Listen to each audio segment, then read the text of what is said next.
I'm Wendy. Hey, I'm Dave. We've got another update for you today. We want to talk about our vehicle fundraiser and a specific reason why this is so important for us to have this vehicle. Yeah. So I want to explain this in a way that should make sense to you. This is a map. This is a map of the country of Liberia. This is the capital of Liberia. It's called Monrovia. This is where you can go to real stores. Yeah. Instead of just a lean-to with somebody selling produce or maybe jars of gasoline, this actually has real stores in it. Now, there's two main roads that go through the country of Liberia. We've got one that goes here and we got one that goes here. And that's basically the road system. These aren't even paved roads. Yeah, it's not America. Yeah, it's not America.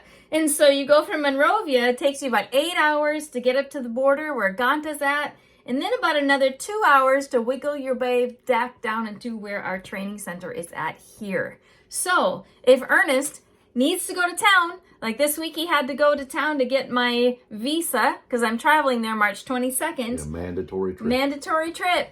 You know, it would be just a quick trip to just come this way if you were able to, but no.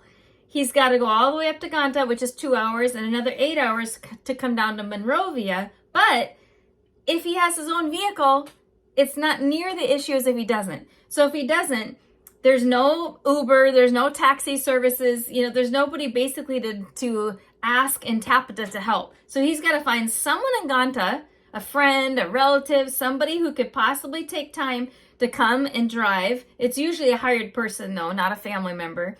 But they got to come 2 hours, pick him up. So he has to make arrangements for that, meaning they're not just ready the second he calls. It might be Tuesday, it might be Thursday.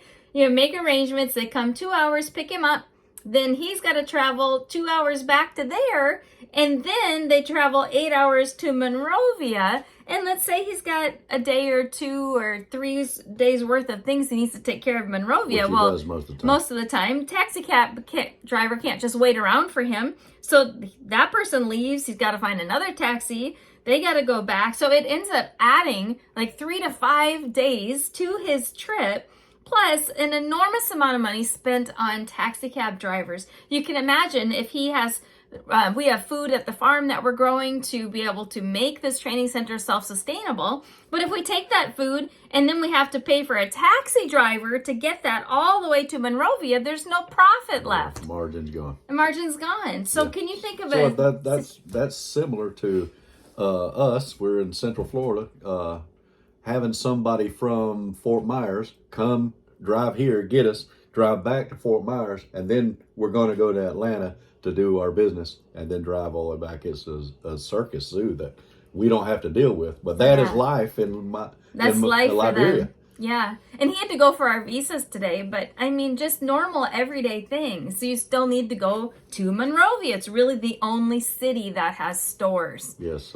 We take a lot for granted here. You know, remember when we were there and they were looking for a vehicle that had AC for us? They couldn't find one. In America, it's hard to find a vehicle that does not have AC. Yeah. And, they felt so special when they found Yeah, it. they did. But our money goes a lot farther there than it does here. So this $5,000 needed for a vehicle is a much better quality vehicle than we would be buying here for $5,000. Oh, yes. So, and we've already raised a little over $2,500, $15 over. So $2,615 is what we've raised. So we need just under $2,500. Yes, thank you for helping us get halfway. But we wanted to communicate the need and this because we still have to finish center, the rest no of the way. doubt about it. Yeah. Yes. Yeah.